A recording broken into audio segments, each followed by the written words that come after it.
Hello, good evening, and welcome to Rangers Radio. Join myself, Foxchair, on the show as the one and only South Side and the legend that is the Bridge. Evening, gents. Hi, good evening, Oxchair. Good evening, everyone listening in this evening. Aye, and it's an honour to be on the show tonight with the Bridge man. Oh, you make me blush. Can I say a big good evening to yourself, Oxchair, and of course the techie team behind you, and to my good buddy Southside. You're going to have to carry me tonight, pal. Thank you very much. And to all the Rangers fans listening in all over the world, good evening. Welcome to Rangers Radio. Your Honour, Bridge gave up golf when somebody said that. It's Your Honour, Bridge. Never seen it again. I hate that sound. How are you, It's not somebody's lawyer saying it. Aye, good, mate. Good. Bridge. I'm great, pal. Thanks. Great. Thank you very much. All right, we'll go to you first, Southside. Get your take on Saturday's game. Yeah. Aye, thought it was quite a lively sort of first half in parts. I thought we showed some good passing at times. Didn't execute the chances that we had to put the game to bed in the first half, Ox. Yeah. And I thought Cantwell was a bit of fresh air. I thought somebody showed good skill, balance and awareness. But like he said himself, he's got a base of fitness. So there's a lot more to come in that part. I thought he put in some nice challenges and I thought he ran about and it looked lively and refreshing to see something different in the squad. Yeah. Aye, we started well. We started a bit of urgency. We started with pace. We were playing nice passes. I was surprised, Bridge, the boy Cantwell, how quick he covered the ground. Yeah, I thought he had a smashing game and well done. To a big welcome to you to Rangers, and it was well looked after by the fans. I thought he had a smashing game. He did everything, in my opinion, did everything quite well. No problems at all, and as you say, covered a lot of ground very quickly. But I think English football's like that, particularly not necessarily at Premier level, but below that it's still very quick, you know. So I think he did very well. And by the way, I think he kind of paired up a wee bit at times with Kamara. And I thought the two of them had very good games. I think Kamara was, I think between the two, I think Cantwell, got man of the match. But I would have actually given it to Kamara. I thought Kamara did a very good game for us. I thought it would take the opening sort of half hour, South Side. I thought some of the interplay between Tillman, Kent, Kamara and Cantwell was fine. There was good movement, good passing. We were making situations. And we should have turned into more goals, mate. Aye, we should have. We made some nice openings for players to get in and run about the box. Probably the one you're probably most guilty was Alfie. He's got to score, mate. He's got to score. I mean, see, that's the difference between Alfie at times. He just sort of sticks his head down and blasts it. He doesn't really show composure when he's running in and goal or anything like that. His body shape, I think the goalie sensed he was going that direction and he was more or less going down. And I thought, just don't chip it and you'll just chip it out him or pull it to the left, just go your left and you'll probably have a tap in. But no, he missed a sitter, to be honest, and that's why he doesn't score you 20 odd goals a season in the league, to be honest, you know, because he misses these type of chances. And the goalie for me had made his move, obviously got it right, but if Alfie either puts it over him or goes to his left, the goal he's nowhere to go, mate. No, he sold himself at that point, hasn't he? He sold himself up. Aye. All right, we'll go back to the talking points of the referee. Penalty kick, what's your thinking, Bridge? Well, I thought it was a penalty kick because the guy's hands up above his head and it comes off in Goldson's back. And there's nobody near him other than himself. He's standing there or jumping or whatever and hands up and the ball hits him in that. It's just straight at him in the hand and that's all there is to it, or the arm there. And there's nothing in it. The whole Ibrox is erupted and says that's a penalty. And the referee had no questions about it. Straight in, penalty kick. Now, sadly, the handball is causing a lot of consternation. The handball things. Would you say it was in the old rules, Bridge? In the old rules, Bridge? Would you say he was seeking to gain an advantage?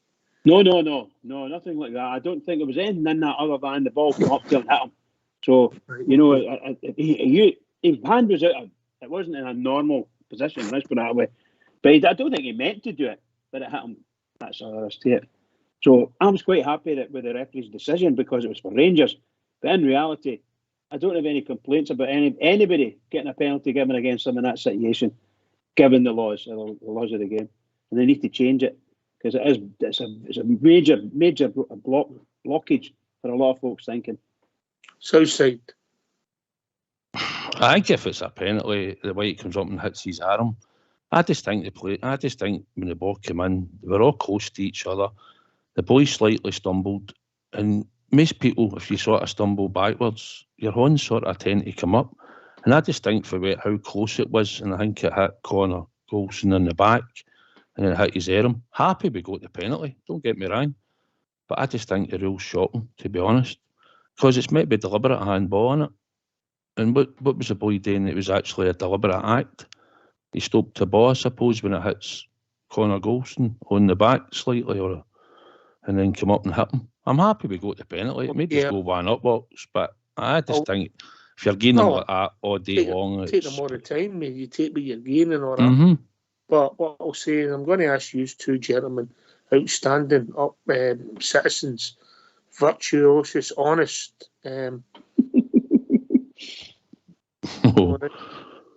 I forgot who I was talking to there. Right, I'm going to ask you to a straight question, right? And I want a straight answer and an honest answer.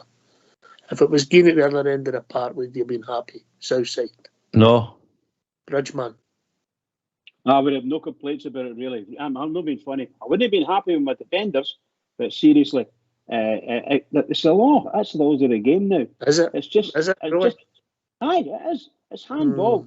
The ball hits you in the hand and your hand's in an unusual position. Bang, it's a penalty. And it's look, we've watched Golson giving away must be 2 penalties because his hands weren't correct. And one of them, a ball hit him and came up, and the law said if it hits you, it hits your hand, it's not a penalty. But no, they gave it in Europe, you know. So I have no complaints at all if it had been one of those players. I can imagine him at that other end if that happened. Southside, what are you thinking? 100%. 100%. Don't get me wrong, by the way, I'll take it, right? If referees are getting it, it hits your hand in the box and they're getting a penalty for that, and it's for our advantage, I'm all for that. But I just thought when I seen it, and I thought probably... When he gave it straight away, I thought, well, they're not probably going to overturn it. But if that happens to us, we're going to be raging at that for the proximity the player was to when the ball hit him and landed. And like I said, he sort of stumbled backwards slightly. I just think it was soft variety, but I believe it is a penalty if it hits you like in that proximity of your arm. All right. Okay. I would agree with you, mate. It was in the soft variety. I get where Bridge is coming from. With the new interpretation, shall we say, Bridge, yeah? That's exactly what it is, pal. And there's nothing anyone can do about it. It's going to be the most contentious part of football for a long, long time until they look at that and everybody sits down, and I'm talking at the top level in Europe and maybe even FIFA, sit down and look at that and agree what kind of process you're going to go through if the ball hits somebody's hand. There's got to be something that says, yes, that was definite handball. Okay. So we get the goal. Tavernier's, I think it's his 93rd league goal. I'll check that out for you, Southside. Another penalty kick. So he puts it away. Good finish, good penalty, 1-0. And I'm thinking, get the second goal and we'll see if we can go in and get the third and really go to town. Southside, did that cross your mind? Aye, it certainly did. I thought we had enough movement. For like you said, for Kent, Tillman, Kamara, and that was moving a bit. And I thought Cantwell was doing enough, and I thought we'd probably get another 1 or 2 in the first half, if I was honest. Just didn't take the chances it was presented. I think Kent hit one in target, didn't he? The goalkeeper saved it. Probably at that height, it was always going to be a save. And obviously Alfie's miss. So we should have went on and scored more, to be honest. So then it was the next big decision with the Ryan Jack sending off. A bit of miscontrol by Nickel Cart in the middle of the park. He sort of goes, kicks the ball and catches Ryan Jack high. When I first seen it, Bridge, I thought, I don't think that's a red card.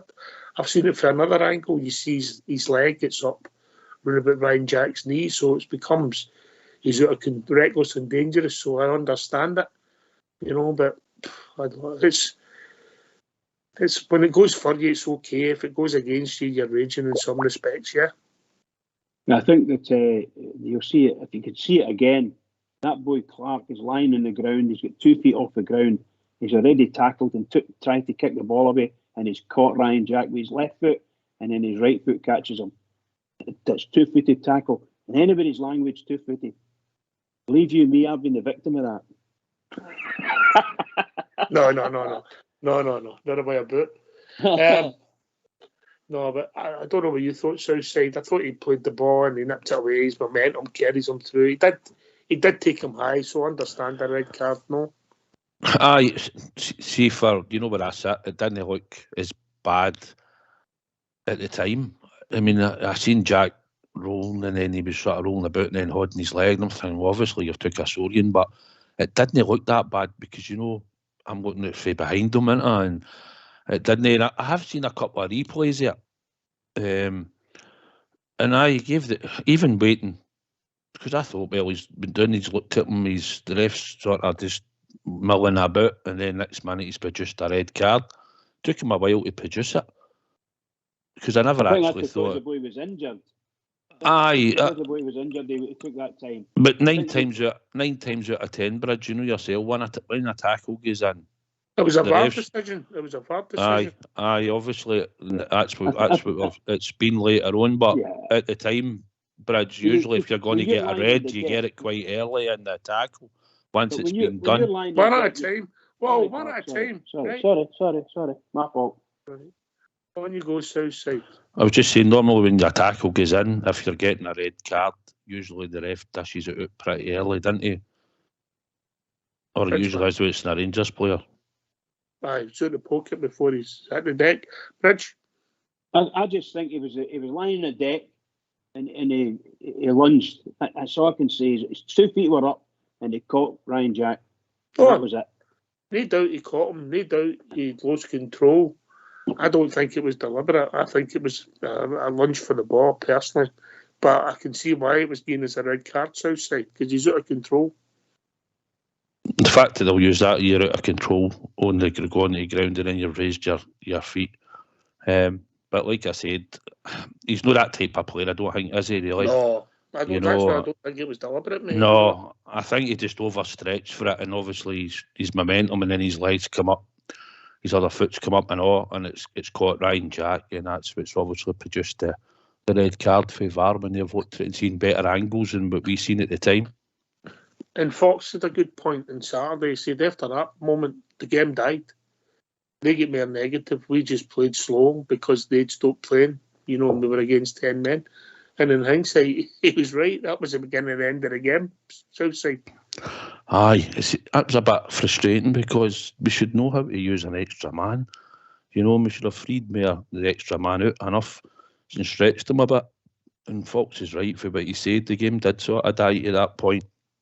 Momentum seemed to change, which we don't want. We want intensity. That's when we should be increasing it at that time, I think St Johnstone in their interplays, Rangers were charging up the park, and then somehow or other the ball breaks and St Johnstone gets it. And their interplays were excellent. They were holding the ball for probably a minute and a half at times, 15, 16, 20 passes. And Rangers are going to get the ball off them at times during the game. Very frustrating when you've got an advantage and you want to use that advantage. We just couldn't do it. Even when we got the ball, we failed to do it.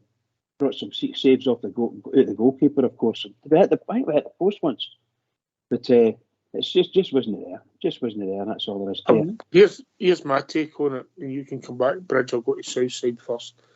the second half started and the substitution was made, I didn't think we'd see Ryan Jack will come back to the moment with his controversy with the referee, but I didn't think he'd be either a knock or because he'd had the yellow card. So it made sense to change him, but that wasn't a change for me, him for Lundstrom.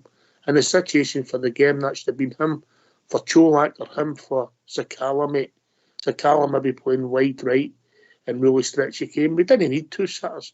And then Lundstrom just played deeper and deeper and deeper, and he took all any momentum we had in the game, and he made it a terrible watch. Basically, if I'm being honest, single-handedly, in my opinion, Southside. Him, to Connor, to Tav, back to John, and then it took us for ages and it just took all the momentum at the game.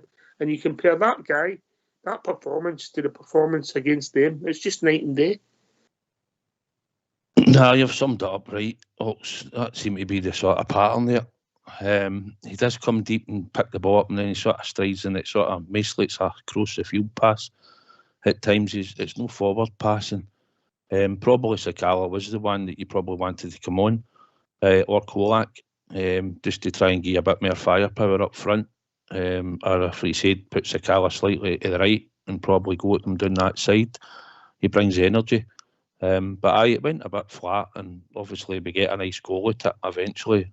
But it was a grindy second half, to be honest. And it's something that Michael Beale will need to address. Plus, we probably need a bit more freshness. So hopefully before the end of the window we'll get that. But I think he tries to move it sometimes quicker, Lundstrom, but he does seem to just take that wee extra touch or two at times and slow it down, to be honest, mate. Mm-hmm. Only my observation, but people might say different. Well, first of all, I can't disagree with both of you, except for one thing. Sakala wasn't there. He wasn't in the squad. He came on the second half, Bridge. No, he didn't. His wife was having a baby. Bridge, he was on the park the second half. I don't remember seeing him. He came on in about 60-odd minutes. Jesus. Okay, my apologies. I thought his wife was having a baby and they couldn't play him or something like that. However, it just shows you, doesn't it? Just shows you what I didn't notice at all. Listen, mate, thanks for the call. Don't be a stranger. I'll speak to you soon. I think you're right. I honestly think the biggest changing point was when took the boy Cantwell off. And I know his legs had gone up close to. That's when Sakala came on. Yeah, well, I didn't notice. I kind of to be honest with you. Then I thought he'd been he was given a day off or something like that. The talking point was he wasn't in the starting lineup. I get it now. I missed that. Michael Beale told you it's because he started 7 in a row. But it wasn't. I understand fully how they took the Cantwell off. Yeah. Yeah. But I thought that was the whole end of our game. The end of our game when took Cantwell off, in my opinion. Well, we'll come back absolutely nothing. We'll come back to the two big. Obviously we scored a good goal. We'll come to that in a minute. Southside. Then we'll go to the Ryan Jack incident where the boy comes round the back of him and he's sliding. He's went to the forward and edged the ball away. He could have caught him in the ankle when you see a still. In real time, the difference between the two tackles is one's in the deck and one's out of control, even though I don't think Nicky Clark meant it, yeah? I seen him slide in at the time. Real time, it just looked like he's caught him. Came sort of slightly to his blind side, didn't it? And probably at the time I thought, yellow card. He was low in the tackle. I seen them surrounding the referee and I thought, well, he's gave him a decision. And then obviously I thought it was a yellow. I think when I've seen the still later on, you can see him, he catches him in the ankle. Some refs might have gave it, some don't. And he chose not to. So at the end of the day, it's a yellow card and that's what he received. Aye. And you move on. You move on. So look, then the good bit of play, maybe I arguably the high point of the game, but just the pass for Cantwell into Morelos. Morelos, a nice wee through ball, wee round the corner to Alfie. And a great finish with Glenn Kamara. That was a highlight of the second half, mate, yeah? Yeah, by the way, and he thoroughly deserved it. Some good passing, a really good passing movement there. And I deserve a goal. We should have won that goal, that gig probably 5 or 6 easily, if not more. And here we're playing against 10 men once again, and we just don't punish. We just don't punish. And they had 3 chances. They could have scored easily. They could have scored against us. My goodness gracious, we don't have to let ourselves down at times. But I was so pleased. 2-0. That must have been a feast of football for you. You like 1-0s. Well, I'm saying I would have, obviously I'm happy with a 1-0 win for my team, but the truth of the matter is I'm expecting greater things, and I was expecting greater things yesterday when this boy went down, when he went out at 10 men. I thought, oh my God Almighty, well we're going to pound this mob because we were already pounding them and doing nothing with it. Nah, that happened. Then I've always got mixed up because I never realised Sakala had come on, to be honest. That clown. To be fair, he never done a lot. We'll give you that. Well, what can you say? You can't say nothing, Yeah. Right, okay. So overall, good, bad and ugly against Southside. The good was the start. The good was Cantwell. Yeah, it's debut, I think, if we're being honest. The bad was the lack of pace, and the ugly was the way the game just petered out. Yeah. I think it just underlines, to be honest, is we need more players to refresh the squad. We need a bit more quality. That's what it needs, I'm glad you mentioned that, because I'll tell you what we're going to do. We're going to hear from our gaffer, Michael Beale, and then the first part of his interview, then we'll get the phone lines opened if that's all right with you, chaps.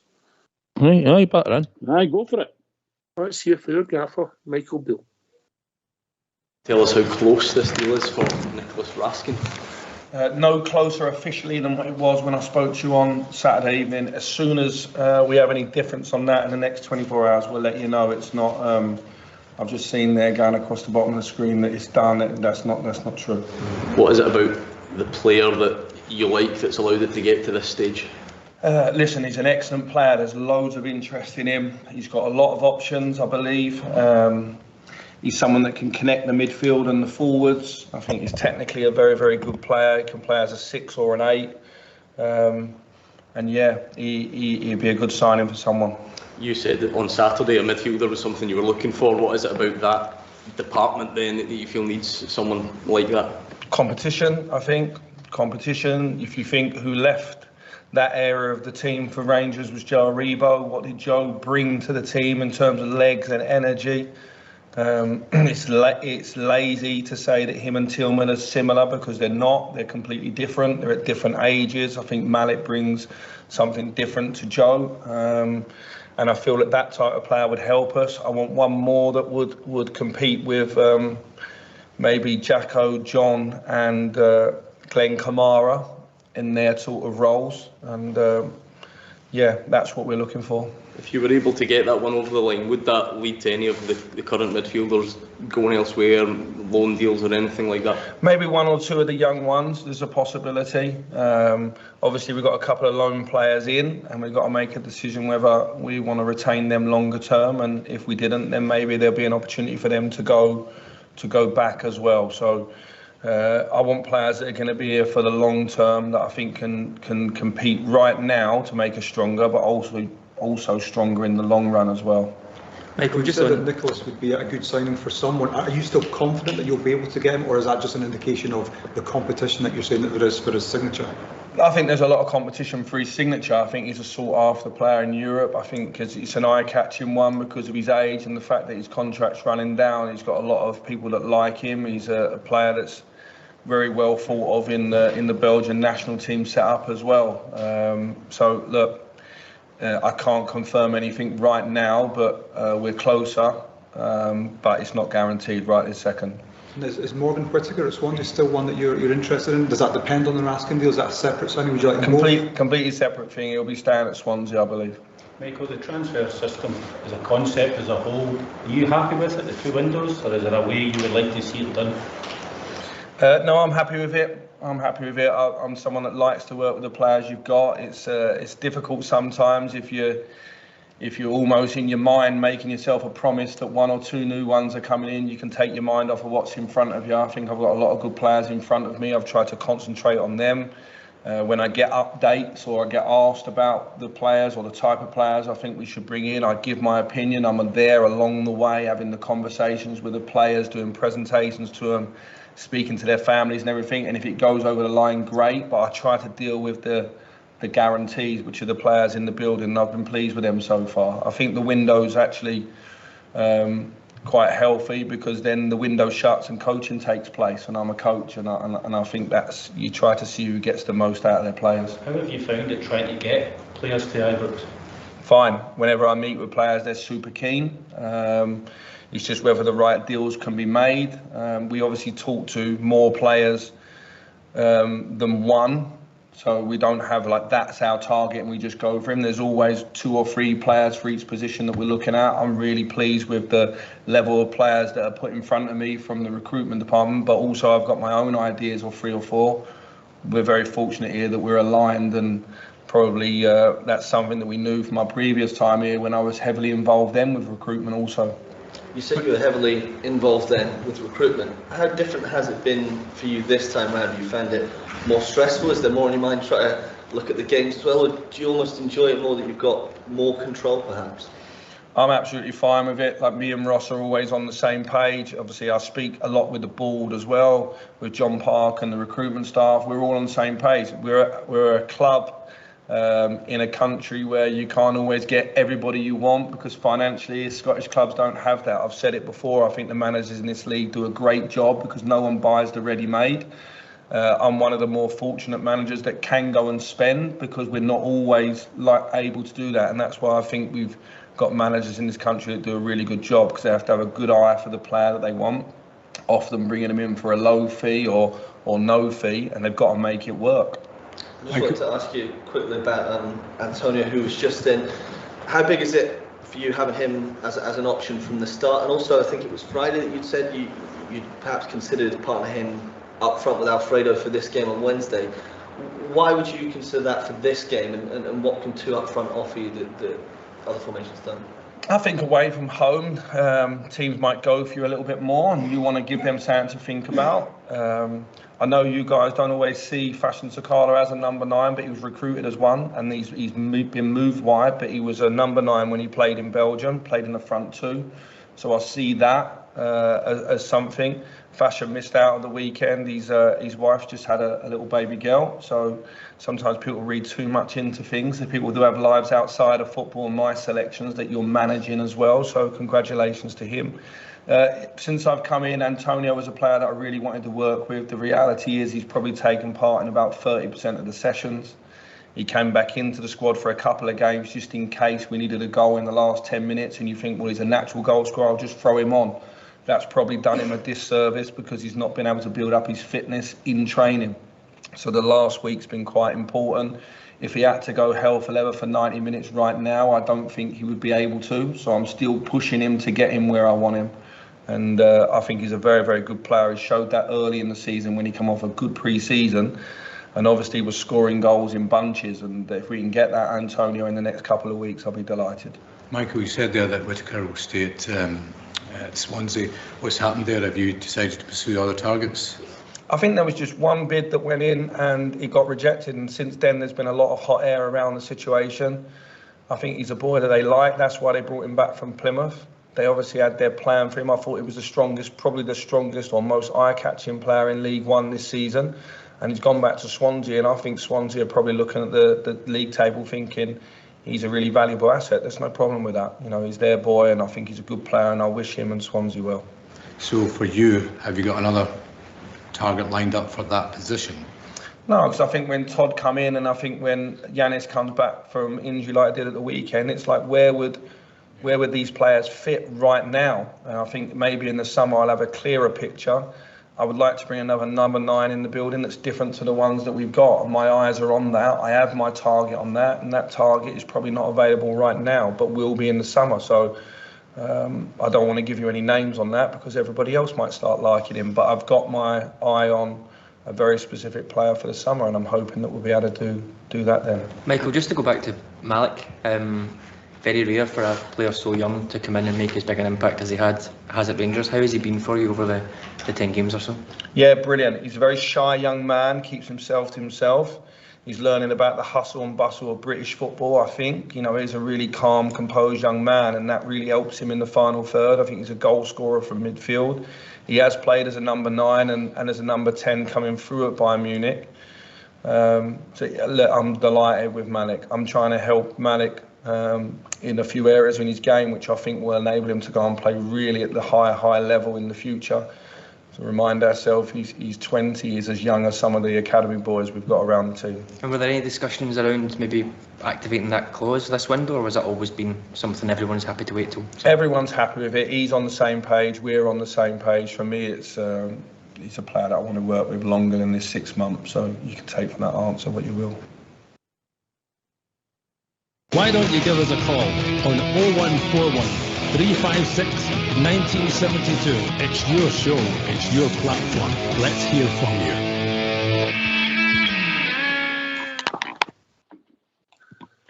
Got a few things in there, Southsider. Where to start? I know. I couldn't stop laughing when he said Sakala missing out at the weekend there. I think that's when I heard it. Started the Cambridge. Yeah, okay. It was a lot to he dived into, didn't he? He explained a lot of things. I think he's looking to add, if he can. I think we can see that our asking deal, just barring the fee, I believe, is what was the stumbling block, and I think he'd like to see if we could get him in and add a wee bit more to our midfield, by the sounds of it. I think he touched on the fact that Kolak and that needs just a wee bit more time, and he has considered going with a front 2 at Tynecastle on Wednesday night. Obviously there's a few other things in there, obviously like Bridge touched on, but that was the main sort of things that I sort of listened to, you know. Did he use a wee throw there that Tillman's going to be working for longer than 6 months? Did you pick that up? Well, I was hoping that he will. Right at the end. Aye. Did they say if a midfield player comes in, some of the loan players might be going back? Is that reference James Sands? Did you pick that up as well? Or am I reading too much in yet? No, I picked up on it because it's only him and Malik Tillman that we've got on loan. And he'll be honest, if Raskin comes in, then obviously where is James Sands going to feature in the midfield, you know? He probably isn't, in the manager's eyes, so it could be reference to him, obviously. But I think Malik Tillman, if the fee's right, and I believe we've got first option, if the boy wants to stay at the famous Glasgow Rangers, I think Michael Beale will be delighted. I'll be delighted. I think a lot of support will be delighted because I think we can see boy's got talent. He's certainly got talent. And he got about the park again on Saturday. Bridge, did you pick up on some of these things? Yeah, just guys, I think what you're speaking about there, I think he's actually quite keen to keep Malik Tillman because he sees him as a young, up and coming, and he'll do a good job for Rangers. And in another 2 years' time, you're going to possibly have a star in your hands, you know. I think he's a very good player, obviously, and most of the Rangers fans do think so. Excuse me. But they see he's got a few weaknesses, and we all see them. So we're not going to get into that. But I think the manager is very pleased, and I think hopeful that he can get him. And obviously, he mentioned Cholak, so he's desperate to get him in. And Southside said he mentioned them 2 up top. Probably at the weekend they're going to have Morelos and him up top, or will it be Sakala and him up top? You know, that kind of thing. Well, we don't know, but I think the manager's very happy what's happening. I don't know. He never enlightened us too much regarding the boy Rasmussen or Ratison or whatever his name is. That didn't come through for me. I think he was sort of, he wasn't sure whether we got him or no. And do you guys know if he's signed? Wait till you see him. If you'll know when he's signed, you'll see him standing with a scarf above his head. Okay, buddy, that's fine. But that's about all I could say. I think the manager speaks a lot of sense, and obviously he's our manager, So he's going to get my support all the way. Mm-hmm. He didn't really talk about the match too much there, so said more about incomings, yeah? I think he's obviously spoke to a few players, and I think he's hoping that if things can get done, it's something that you can look forward to moving forward with after the game on Wednesday, getting new signings in, and then hopefully get them onto the training field. And depending on their fitness and that, he wants to get them on the park and get moving forward with them.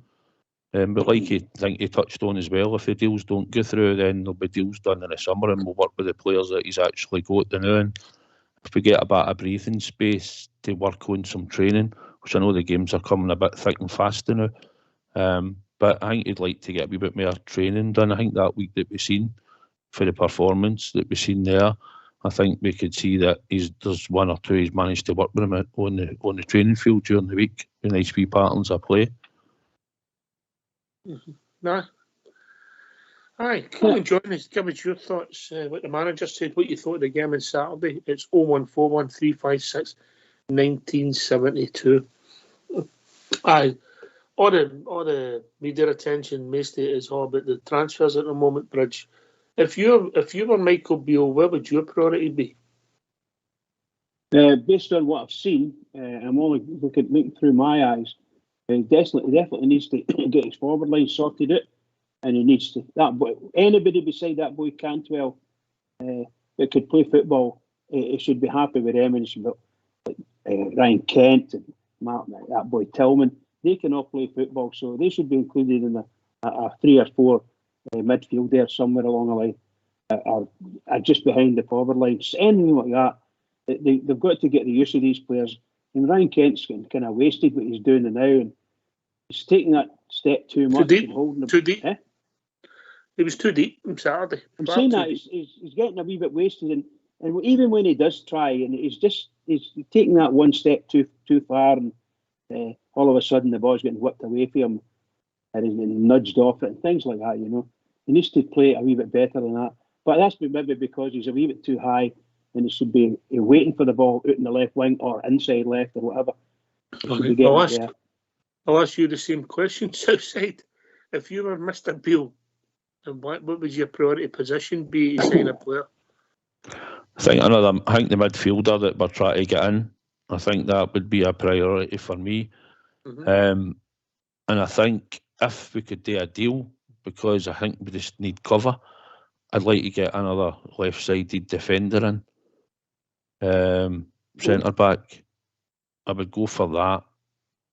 Give Ben Davis a bit of competition, and I think you can get, if John Suter can prove that he's fit enough and fit towards what Michael Beale sees in training, then I think he's the one that's going to push Connor Golson, because I think if he's going to get in any position, the only justification he would do himself playing would be on the right side of defence.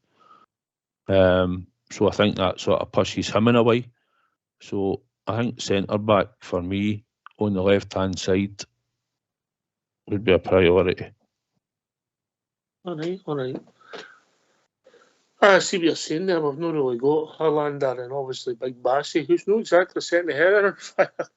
He's in a bad time, isn't he? Aye, he seems to be a fall guy, doesn't he? Was he? I never really followed him once to leave Rangers Ops, to be honest, Maybe we should go and get Joe and get him back, him and Joe back for $500,000. Yeah, I've said that. He didn't score, but he was playing in the weekend. Did he score? Can't remember that. But he was playing at the weekend. And that's his first game for 6 weeks or something like that to start. He's been playing subby sometimes. I think he should bring him home, and if Big Bassy's not doing it well, bring him back as well. Pay them nothing, of course, They gave us the money, just let it lie. We need to get Bassy back for that song. Southside there. Bring him home. Bring him home. Aye. Can I ask you, did you hear the manager mention anything about the boy Cooper from Millwall? There's still another half to go, Bridge. Just calm down. All right, okay, pal. Right. That's because he's 6'10" or something. He's 6'6" in 2D. But can he play? Tell you what, I watched Brighton of Albion, their big centre half, that boy Dunk. I've been after him for the Rangers for a wee while.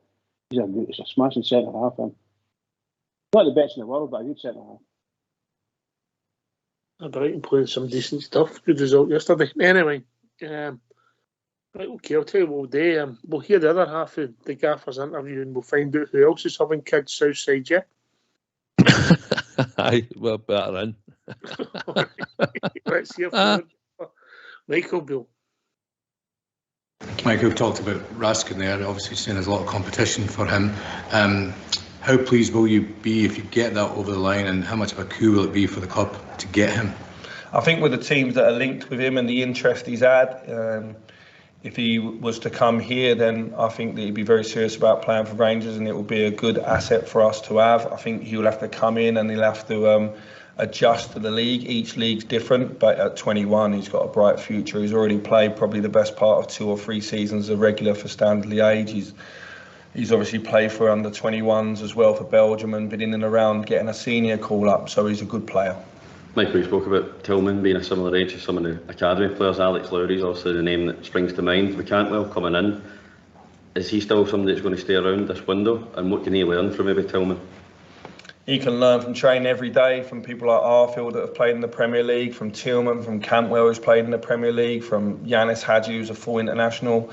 If he takes the best bits off those players and still stays that lovely innocent self when he's got the ball in terms of big creation, he's got a chance of being a really, really important player for this club in the future.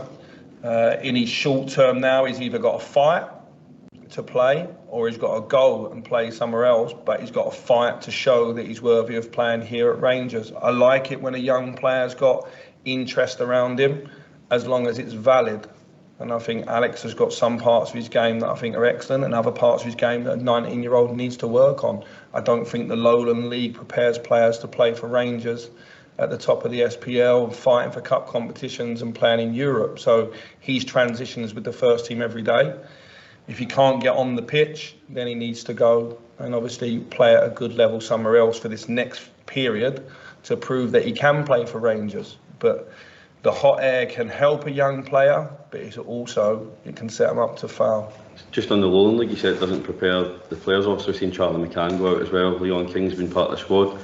Are you not a fan of that setup that the Rangers and Celtic and Hearts have gone into? Would you rather there was a different way to bridge the gap? Well, B-team football is never going to bridge it, so this is the next best thing. And they do have a regular games programme that's set in, and they do play on against men and various opponents, and it is for real for 3 points. So in that sense, I think it's good, but you can't judge the level of the Lowland League to what we're competing to do week in, week out. We're preparing to win trophies, to fight at the top of the league, to next year to go to try and win a league and to qualify and compete better in the European competition we did this year. That is the level that I judge the team on and the players on every day.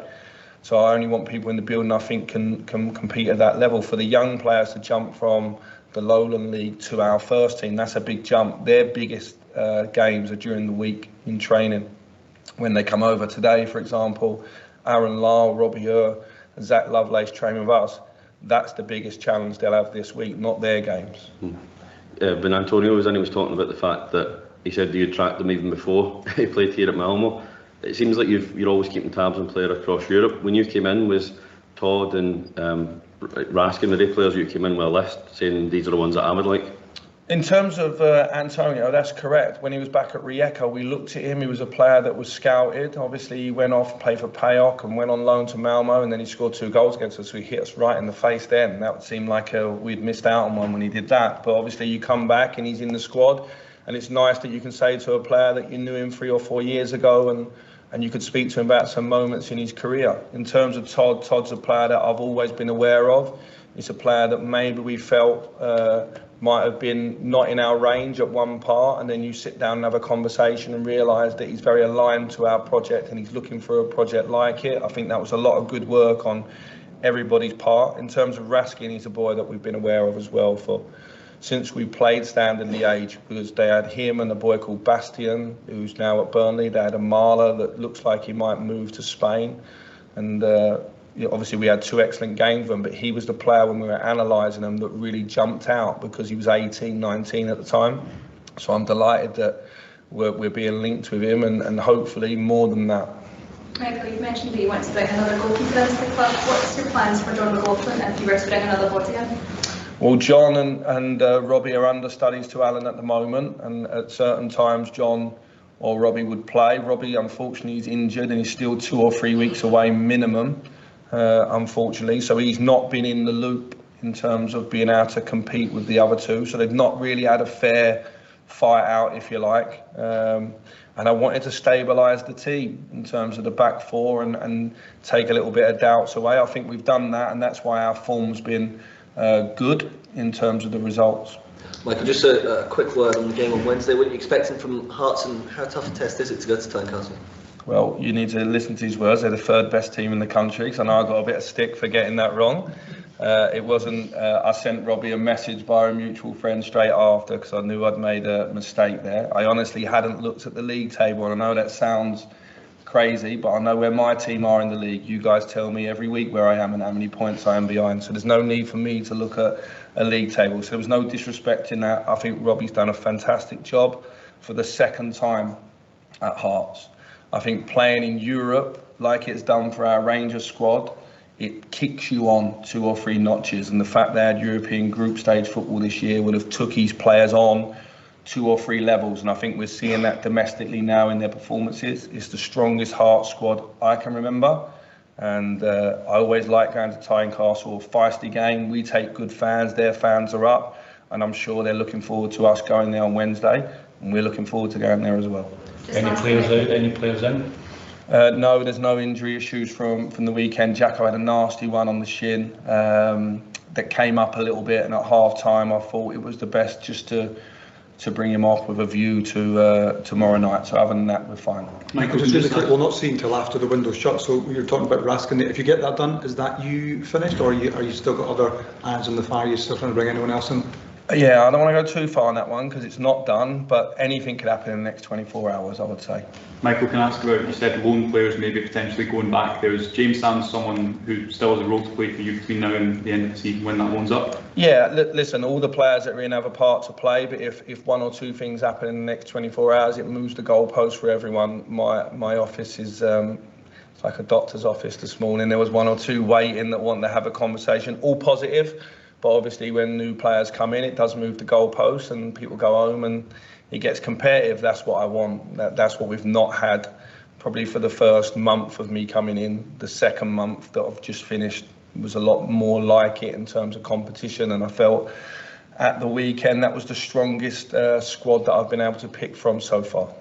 You touched upon the centre-back position, Michael. Was that with a view to adding in this window?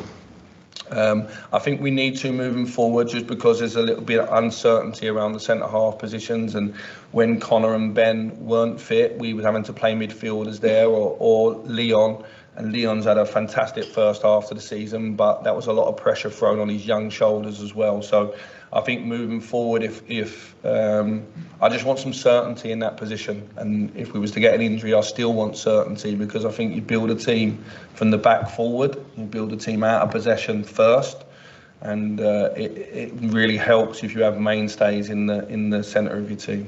You're confident you'll get something done then between now and the end of the window? Or? There's 1 or 2 really interesting things. They become much more clear in the summer, if I'm honest, but if we can force something through, we will try to.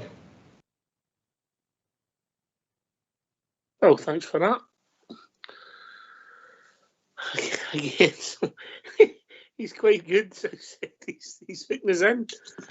Aye. Oh, see, to be honest, it's positions in the team that all need to be sort of. We need a body here or there. So another centre back probably into the squad. Another midfielder or 2 into the squad, and obviously we're looking for another striker to come into the squad. So what he's actually said, although he's teasing a bit, if we could get them all in, it'd be brilliant. But we know reality is that we will not. But it's all part of the squad, Ox, that we know that has to be added to. We've been joined by Smurf, even the Smurf. Hi Ox, hi panel, hi everybody. How you doing, Smurf? Hi Smurf. No bad. Nah, no bad. Just listening in. What you're saying about getting bods in. I was just looking at Alfie, you know, looking at the goals, the opportunities. You know, he did well. We created a lot of opportunities and he had a lot of goal-scoring opportunities. If you get time to think in front of goal, he'll invariably, you know, bugger it up. He's not an actual finisher, and I think we've struggled with scoring goals this year, and I think the most pressing position for me is we need a fit striker, a finisher. I know he went on to say in his interviews, in his presser, that he's got his eye on somebody that will be a contract or whatever, but the quicker we can get a finisher in there, the better, because can't he go on like that? You can't create opportunities like that and have a striker do all the right things, but except he can't finish, because you'll just not win anything. I've just been sent a message just to let you know the receptionist employed tonight's attempt to Smurf, all right? Sorry? I've just been sent a message to let you know that the receptionist you spoke to his attempt. Don't know what that's all about. I think with the centre forward, Southside, we talked about it today as well. I mean, Alfie's got a lot of assets these games, you know. He scores some magnificent goals for us. Magnificent goals. You know, you think today he does away in Feyenoord, and even in the last few weeks, the goal he scored against Borough for the Borna cross was an excellent goal, wasn't it? Aye. Yeah, that was a cracker. Aye, but then you get Saturday when he goes through, everybody stops. Actually, I can just see you getting helped out your seat to see it get in. You've got that much time, you know, and he goes doing it. The whole place stops. The whole place stops, and you think he's got to score here. The goalie goes down, and then you see, we've seen it a lot with Alfie. He's a great centre forward, but not a great finisher, if that makes sense. Aye, 100%. See, to be honest, I wasn't even confident that he was running through. I hoped he was going to finish it, but it didn't surprise me that he didn't. And that's the difference with Alfie. And the Smurf says he doesn't take the type of chances. He could have his body shape, and the goalie was going down, and he could easily have stopped and dinked to him. He could have ran round him, but Alfie doesn't run round goalkeepers. Alfie doesn't usually dink a goalkeeper or make him try to make a wee shimmy or whatever. He just blasts it. He just usually puts his foot through it and he'd done. Scores instinctive goals, but that was the Alfie of old that done that. Ox. No, we're looking at Alfie the now, and he has a nice wee flick on in the game, and it goes to Kamara. But we need a number 9 who scores you 20 plus goals a season in the league, and Alfie's never done that in all the seasons that he's been with. And that's the major thing as well. He's no an out and out goal scorer. We've got a guy who we've purchased who we think would be a bit of an out and out goal scorer at the moment was Kolak, and just unfortunately that he's took injury. But he was up to about 13 goals, and that was in a team that wasn't playing well, and everybody kept phoning in and saying if it wasn't for Kolak we wouldn't have won the day, you know. So we need to add somebody else in the mix. Sakala's actually fulfilling that now when he's played, but Alfie's never been yet, and I don't, going forward, I just think we need to let him go whenever that is. But that's for me. We just need to get rid of him going forward. Thank him for his services. He was a great striker for us and what he done, but no anymore. Could he learn from Glenn Kamara's finish at the weekend, Smurf? Oh dear me, that was brilliant. And that's the thing, just that cool head and just slide rule pass really into the net. I mean, I thought actually, I hate coming on here talking about Glenn Kamara now because Big Al will be phoning up, give me pelters for it. But I'm a big Kamara fan, as everybody knows, and I thought he was man of the match. Not because of that goal, I just thought it had a brilliant game, and he seems rejuvenated. But what a finish, and as I say, a good game. What concern is I begin to wonder if John Lundstrom doesn't look the same player, and I worry if there's. Oh, no worry. I'm not worried at all. But you know, because he's in mind, does the manager fancy him? I think he's been saying he's playing with an orc. I just don't like when he goes so deep, mate. That's me. Bridgman, you want to come in with Kamara? You enjoyed his performance this Saturday. Oh yeah, I agree with Jeff. Was absolutely right. I think that I thought Kamara was the best man in the park. I thought close. Admittedly, I thought it was quite close. But I thought the young, what's his name? The young boy we've just signed, Cantwell. I thought he had a fantastic game, but he wasn't on for that. He was only on for an hour or something like that. But he still got man of the match, as far as I'm led to believe. But I gave it to Kamara. So it's the best I've seen Kamara playing for a long time, a really long time. What did you make that bit of skill for Sakala in the second half, Bridge? Sorry, never saw it. Didn't even know he was on. That's terrible, isn't it? It's shocking. That's terrible, isn't it? Must have been a different world at the time. Right, okay. Box. Yes, mate. Just want to mention, I see if actually I was looking because I seen Hibs had scored 6, so I'd imagined that Nisbet had scored. But I'd seen he come on as a sub, and I seen the highlights on it because I wanted to see the type of goal he scored. And he got past the ball just round about the halfway line, and he ran in 1-on-1 with the goalkeeper, and he just stuck it out. Is that 6 goals in 3 games? 8 goals. 8 goals in 8 games, but he ran in 1-on-1 with the goalkeeper and just stuck it right in the bag. When we're looking at Alfie running in 1-on-1 with the goalkeeper. You know, I'm not going to try to compare them, but I'll compare them as Nisbet knows where the goal is. He knows how to finish. Alfie can score you goals, but in these type of situations, that's why Alfie doesn't score you 20 goals a season in a Rangers jersey, league goals. Alfie's still about 15 games short of a fitness. That's the truth. Who was the better player, Gordon Durie or Chris Boyd, Southside? Chris Boyd be a country mile. Oh, better finisher. Oh no, better finisher. No, but Gordon Durie was a far superior footballer, I think. I agree, but Boyd was a what a goal scorer. See, at the end of the day, I know what you're trying to say, right? Well, Durie never scored against Celtic. I'll give you that one. But the thing is, you're judged as a striker, scoring goals at Glasgow Rangers. I mean, let's not kid ourselves. When you're the main striker, you're judged on your goals. And that's how Big Boyd's a legend, because of the number of goals he scored.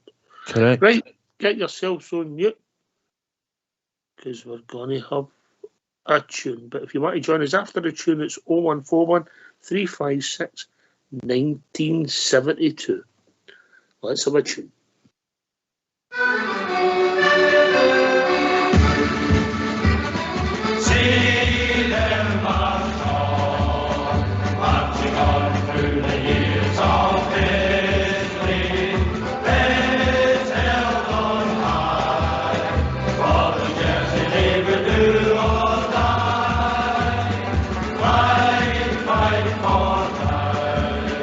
Play the game with a badge of glory.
Okay, I'll get your point. I think that, go back to that, I think Gordon Jury was a better player than Chris Boyd, but if you, as a centre forward, Southside, you judge him in your goals. Gordon Jury, Chris Boyd's a superior centre forward. Aye, don't get me wrong, Jury didn't always get played as a striker all the time. He did play sort of wide, which Boyd would never have done. But Boyd scored against Celtic, he scored that half volley just outside the box at Ibrox. But he scored against all the Dross in the league regularly, and that's the difference. We need a striker, and I just think you're always judged on goal. When you look through our strikers, you talk about McCoy's, Tately, Derek Johnston, you talk about even the ones like when people have come and went, what about Eric Bo Anderson, or what about Toro Andre Foe, and you'll go, but his goal record was good per games, because it's the first thing that they're judged on. We judged them on how many goals they score in that Rangers jersey playing as a striker. Would you agree? Would Alfie get away with? I'll take you. I'll come back to you in that one, Southside, but I'll take this to Smurf and come back with the same point of you. Smurf, if Alfie did chip in with the 18 league goals a season, but he was playing well and making a lot of goals, then he becomes a real asset, doesn't he? I mean, if Alfie, we lost a bit of weight and got yourself match fit, like Bridgman was saying, and was doing all the industrial stuff that he does, linking the play and bullying defenders and all the other stuff that maybe Kolach couldn't do. Plus, he was chipping in with his fair share of goals, and converting the chances that he typically misses, which are the ones that when he's got too much time to think, rather than just, instinctively shooting, whatever. Then, of course, for me, he then becomes the most potent striker we've got at the club, because he can do everything. But it's whether you're and he was that guy before, but it's whether he ever rediscovers that again, and maybe maybe a change is better for everybody. I think he's the any desire to keep him, and I'm not so sure that they will have. Then he needs to prove himself between now and the end of the season. But to be honest with you, I think it's run its race.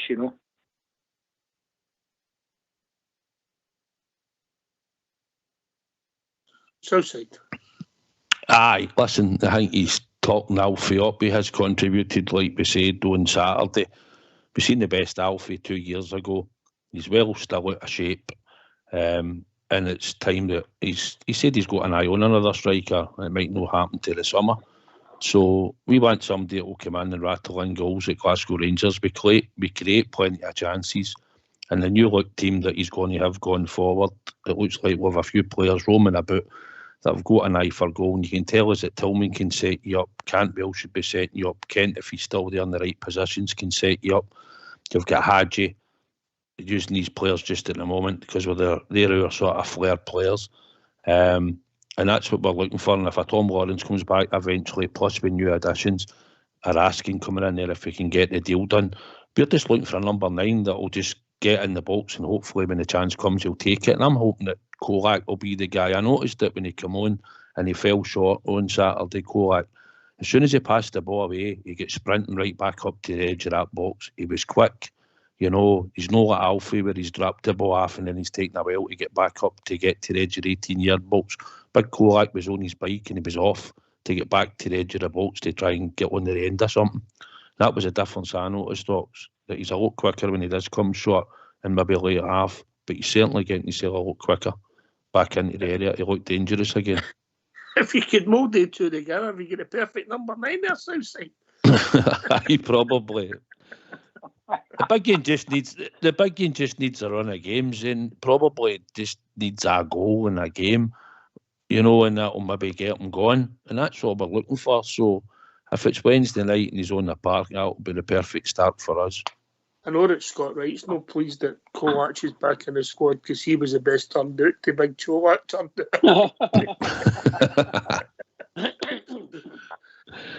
I think Mick Beale said as well, didn't he, that was it maybe a week, 10 days ago, maybe even 2 weeks ago, that he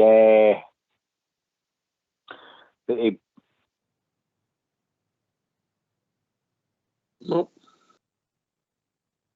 Seems to be a low Smurf. In you come, Bridge. Well, on the Morelos thing, I really do believe that we're desperately needing Morelos, and he needs to get back on form, and I mean good form. He needs that for his own future, because the way he is now, ain't nobody going to touch him. No matter where he goes, nobody going to touch him. So he better get negotiating with our manager very soon to get us an extended contract and promise that he'll lose whatever weight he needs to lose and get himself back onto top fitness again, because it's really bad for him. Really bad for him. You can see he's a bit ponderous, whereas before he was quick, you know. I'm not saying he's lightning or anything like that, but he was quick enough, you know. And that wee bit lack of pace there ruins his game, ruins it.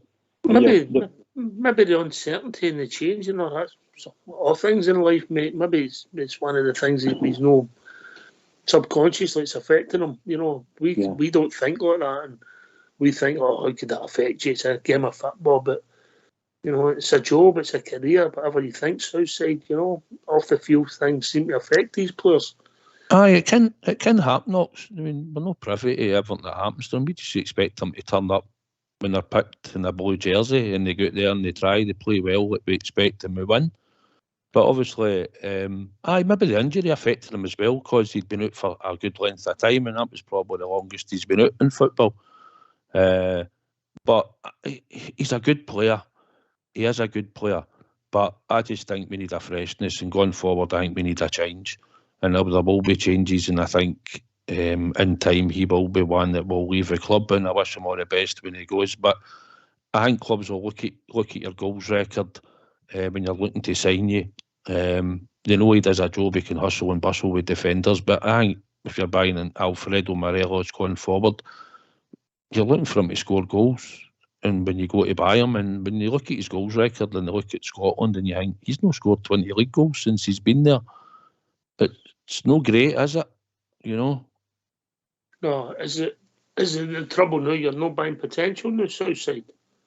You know, because he's he's not 21 anymore, 22. We've made Alfredo. I remember when Alfredo came to Rangers with Oddie, and he was nothing like he is now. We have made him into the player that he is, and adapted his game and made him. His link-up play can be lazy, like we've seen. He gifted the ball across the park twice in the last few weeks. He does that sometimes, but he came short. He's learned. We think he'd matured. Sometimes he actually got, didn't he? But we've seen a far better complete player. It's just the fact that he just doesn't add. He's just not really added the goals to his games in the league that we expected him. I'd probably expect Alfredo now to be easily banging you in 25, 30 goals a season. That's what I would have been expecting that Alfredo would have done for us in the last 2 years going forward. Now, I don't think you're buying a project. I think you're buying what Alfredo Morelos is, that type of striker that he is now, but not a prolific goal scorer. You back with us, Smurf? Right, okay. Come and join us. 0141 356 1972. Phone in, speak to the receptionist, and we will contact you back and bring you into the call. All right, aye. Listen, I don't think Morelos was the worst player. I think, even on Saturday, the ball didn't go in the box as much as I would have liked. And I'll tell you, if I'm being honest, some of the nice football, the nice moving past and moving in the midfield, there wasn't enough forward passes Southside. There was one, I remember Sakala I don't blame him for having a shot. I think he hit the side netting with it. But Kolak was going to have his head in the middle, because if he'd probably picked his head up, he could easily have rolled it across to him, and he'd probably been a tap-in. But he's got striker instinct, Sakala, and I think when he's round about the edge of the box, he's as well shooting, because he has got a good shot with both feet, and he's had a good few rewards for it. And the one or two has been a bit erratic, but I didn't blame him for having a shot, Ox, if I'm honest. But it was just that final pass, I think, later on in the games, that we never really sort of got a player into position to have a right good shot at goal for it. You know, I remember that one, Southside. I remember that shot hitting the side netting. I don't remember it was. I don't remember Scala yet. I remember that shot. Oh, something rang with me.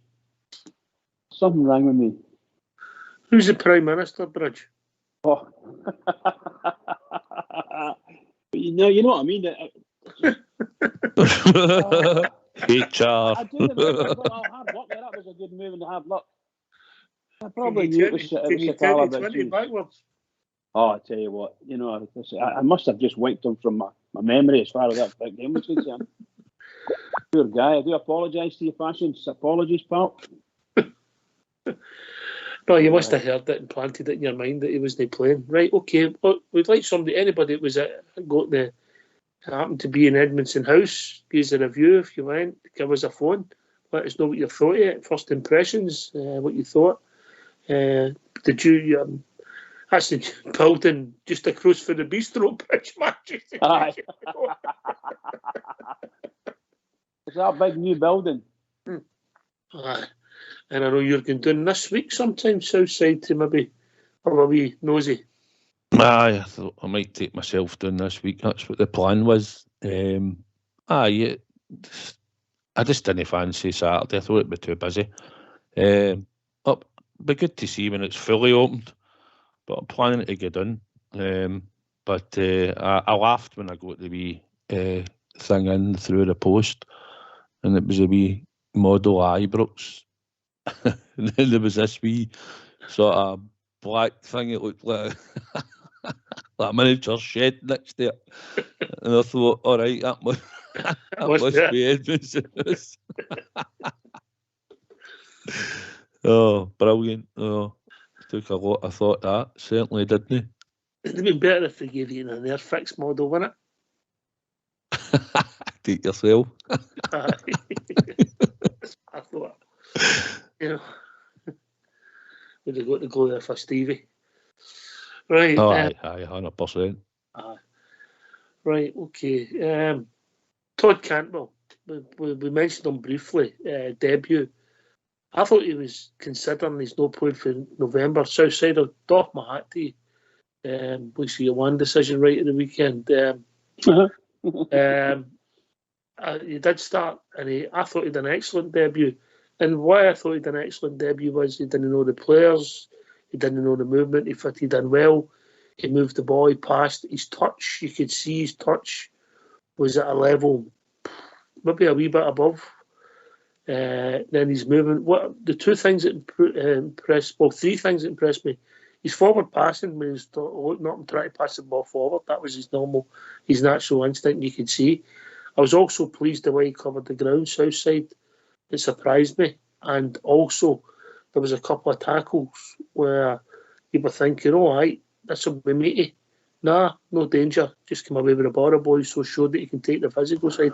So overall, first impressions, don't want to dive in, because I have in the past. Herrera and Sheffield. The line quite well. Yeah. Right, yep. But first impressions, on Saturday, he done okay, mate. I think he did exactly everything he said he spoke about in his press conference. And I think he realised, I think obviously speaking to Michael Beale, I think he realised he has to work hard. He'll be involved in working hard, tackling, getting on the ball, looking to pass it forward, obviously create. And I think everything that he showed us on Saturday, we've seen wee glimpses. As I said earlier, I felt like a breath of fresh air. Every time you seen him on the ball, you were thinking, right, what's he going to do? Unlike when our usual players go on the ball, we normally know what happens. It's a sort of square pass across the park. So when he got on the ball, it was good. It just felt refreshing, Ox, if I'm honest. And I think everything he spoke about on his press conference and how he's seen himself working hard for Rangers and getting into promising positions and looking to create, I think he done everything in the wee spells that we could see, and I think it's great going forward. I think it looks really promising. Rich?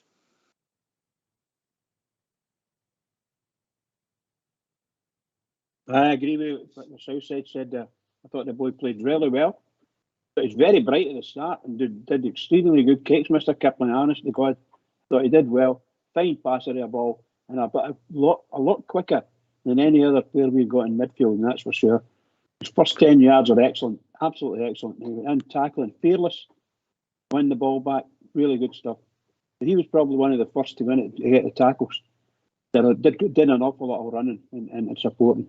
Very impressed with him, very impressed. How was you rated as a debut then, Southside? Probably, if I looked at it, I'd probably give him probably about an 8 out of 10, just because he said a base level of fitness. And I think he showed enough that he's got a lot of skill factors, and I think he'll bring a lot to the team when his fitness level's up and he's got like-minded players playing beside him.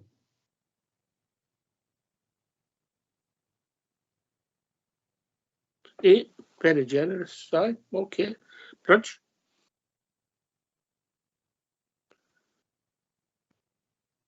I'd be the same, Ox there. I'd go for an 8 out of 10. I thought he was excellent. For me, anyway. All right, okay. As for a debut? Yes, indeed. Aye, for a debut, aye, fair play to him. Obviously, new teammates and that. Yeah, aye. What do you see his position? Southside. What's your thoughts on that? I think the way it is now, I think he's going to play in the front three, but it looks at it, going across the park. Maybe more central. I don't know, because then Kent seems to come for the left and drift in, and I'm hoping there might be a good bit of movement. They might not really have a set position, but they'll have. I heard them mention in his interview where the players that have gave the wee bit of freedom to Tillman and Kent and Cantwell, he says, when the opposition have the ball, they've got spaces that they must go into and make sure that they shut down. So they seem to have an understanding of what he's trying to explain to them. But I would think probably Oxley now, I thought he'd maybe play left-hand side to a midfield. Like, that's what I thought. If he was playing like a 3, if you're naming a 3 like a 4-3-3, I know he'll play it like that, but I would have him slightly to the left, I thought, at the moment. If I'm being honest, on Saturday I couldn't work out where he was playing. I know, that's what I'm saying. He was everywhere, wasn't it? It was, one minute he was at the Govan, next minute he's at the main stand, and then next minute he's in the middle of the park, you know. And but it's good to watch, isn't it? It's good to see that he's giving these players a bit of a licence to move about, you know, because that's what we need. Because they're creative players. We can't have them standing about in one position. They've got to be able to move, and players will need to run off the ball and create the space so they can make the pass. Aye. On you go, Bridge. I was just going to say, I thought the boy was excellent, and you're right. He played everywhere. On one side, he's out on the left, and next minute back at that full back position. And then he's over on the right hand side, you know. I thought it was John Gregg position, you know. So I think he played very, very well. Yeah, and well done to him. 8 out of 10, brilliant. Yeah. I was just checking the substitute, Bridge, and I'm no. I just make this point. I was sick of it. Came on for Cantwell in the 65th minute. It was. I thought there was a few substitutes at one time. I didn't realise he was there.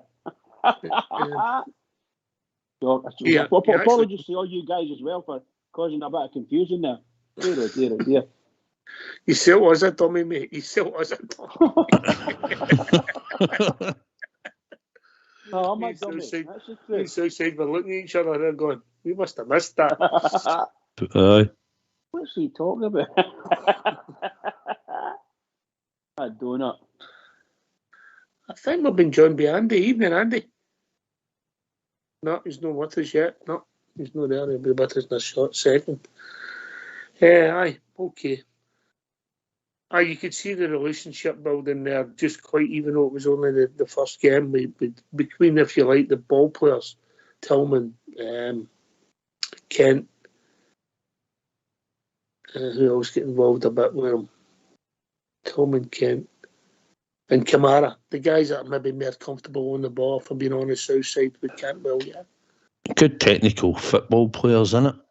I mean, that's what they are. Tillman's intelligent and all. You could see taking him aside, his work rate had changed a bit as well. He's doing a bit more graft, which we were looking for. But these players are intelligent enough, and I think had the chance to work during the week on the training ground. So I think it showed a bit on Saturday when some of the wee triangles and the wee plays that we were doing to get up the park, even the wee way we worked it to get Alfie free in the first half. It was a nice ball for Kamara through to him. Yeah. Listen, and once again, we're starting to get players back. It was great to see Yanis Hadji. I'll get my thoughts on that, Yanis. But I can't deny he's got ability. And him and Cholak coming back, getting 20 minutes, a good thing, Bridgeman. Oh, yeah. It was, everybody around about me were saying the same thing, just as you said. It was nice to see him back. And what a relief it must be for him and his family that he's managed to get back on the park. And he went in, he didn't mess about. He went straight in and fought for the ball and things like that. And these guys in St John's and someone who can put themselves around, you know.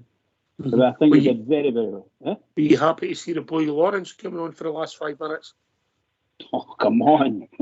Come on.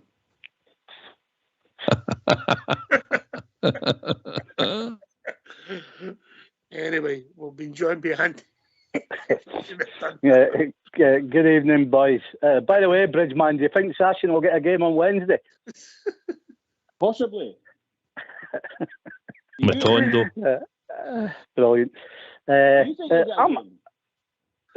play him, aye. But on Mr. Beale's interview, who do you think the striker is he's thinking of? Mick Obviously Lynch. a contract. Mick Lynch. Well, it's not going to be Shanklin or Nisbet, is it? Because they're in contract, so you can forget them. They're not out of contract at the end of the season. No, he never said they were out of contract. He said it'd be easier to do business in the summer. Right. Okay. I thought he said out of contract there. Right. Okay. That's fair enough. Right. Okay. I think that's what I picked up on Southside. I think that's what he said, Andy. Do you know? I think that's the reason why Nisbet said no to Millwall. I've got a feeling that's what it. But I'll tell you what. If that's the case, then right, it was 1.75 million with add-ons. Well, that's what Rangers should be paying for him then, eh? They can't be putting it up to 3, 4, 5 million, can they? Well, it'll be less in the summer. Yeah. But you know what I'm saying? That you know for a fact if Rangers went in, they'd up that for what Swansea they accepted off of Swansea. That's the problem we've got up the road there, haven't we? With anybody that looks in kind of good. But you know, they're the same if you were in a club. No, if it's 1.7 for them, I want 1.7 for Rangers. I know, but I'm just saying that if you would say 1.7 for them, it's 2 million for you. Take it or leave it. Why wouldn't you? If you're at a club, then you've got a decision to make. But I get your point.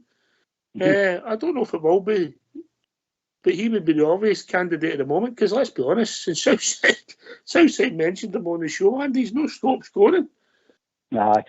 Yeah, that's true. But Shanklin's also up there, isn't he, with 20-odd goals? I think the chances that we make, Shanklin would score as many goals as well. I'd plump for Shanklin in front of him right enough, but, you know, we'll see what happens. One's 5 years, about 5 years younger, Southside, I think. That's but Shanklin's in his 30s. Aye, there is that. I agree with that. I will give you that, yeah.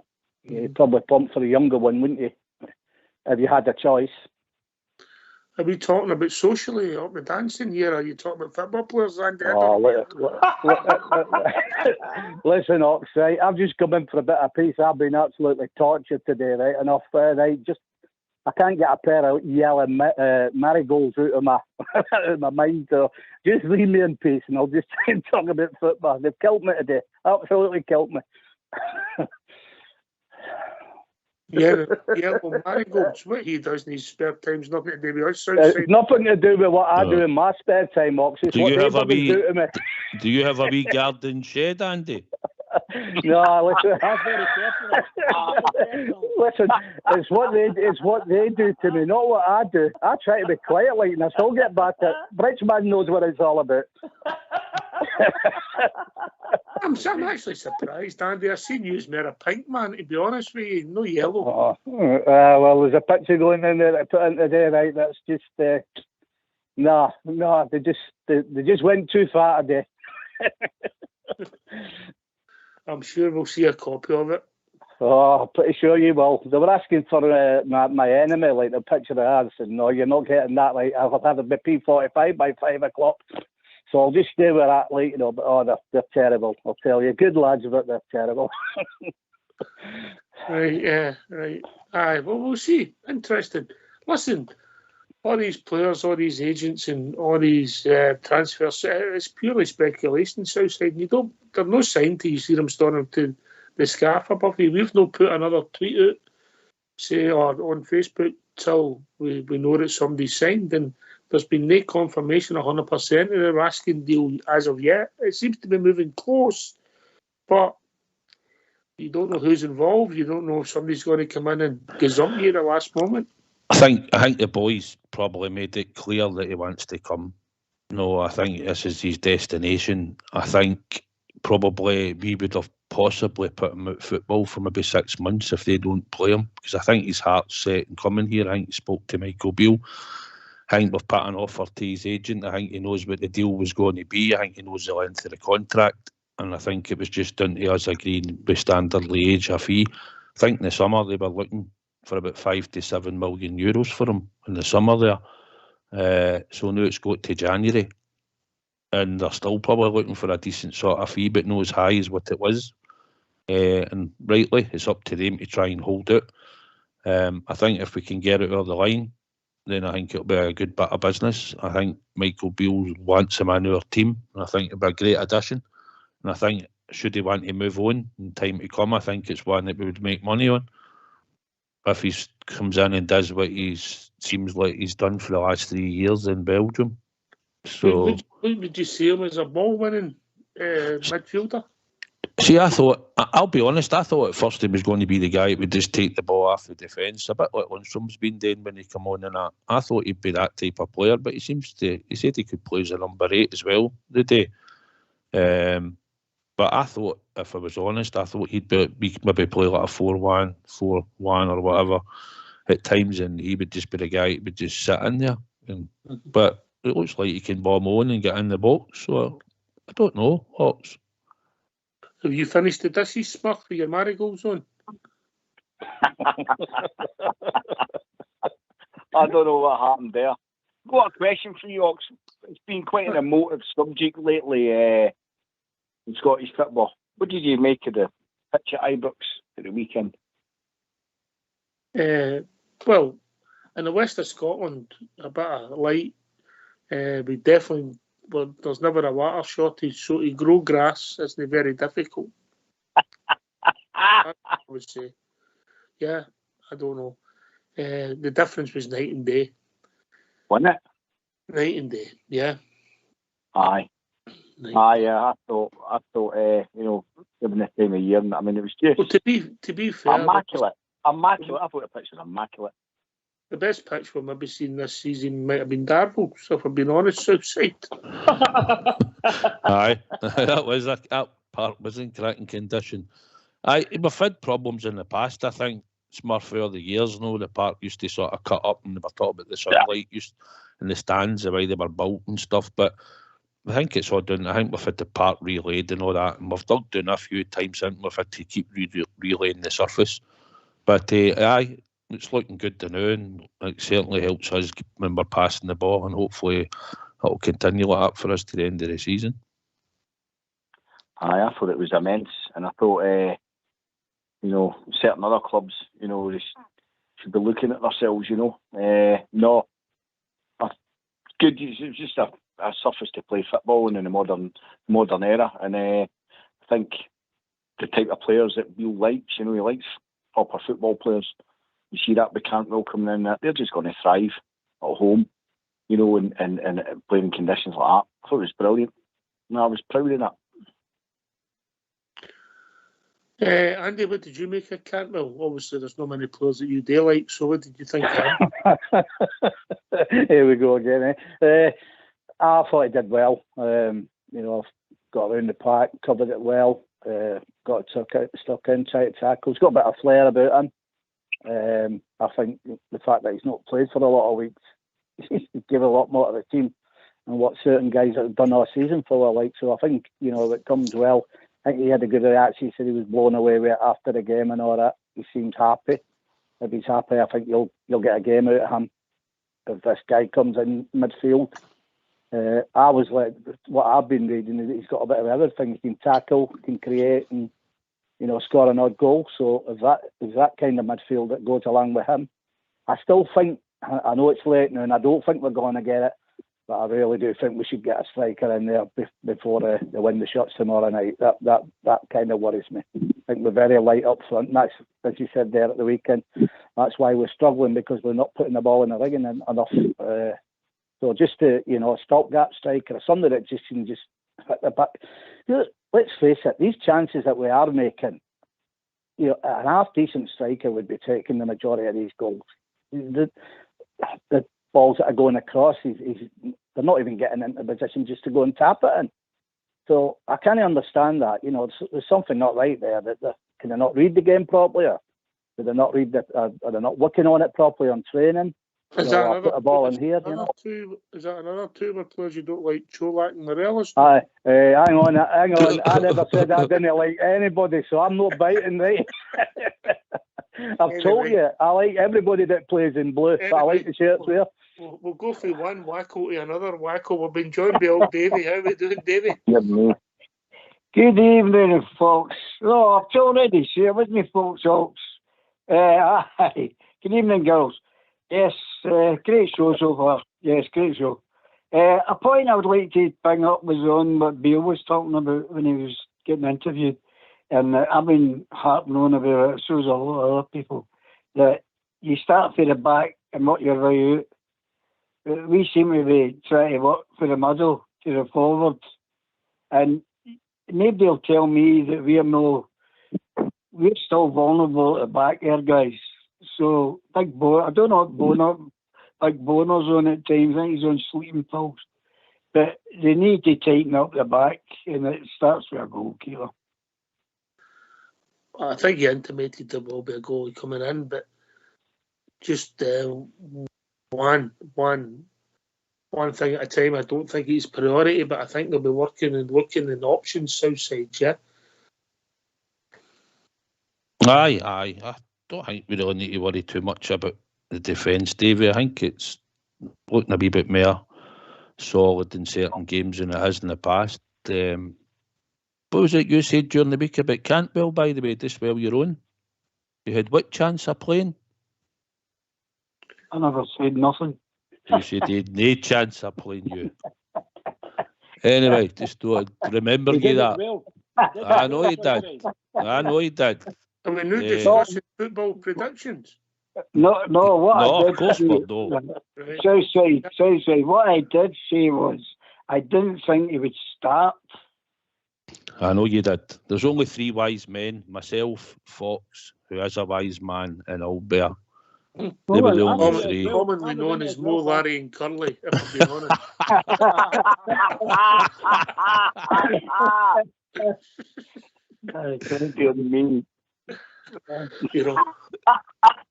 No, honestly, guys, I still think we're a bit ropey at the back. Or too many times. I mean, they were coming through us with 10 men sometimes. You can't say that wasn't happening, because it was happening.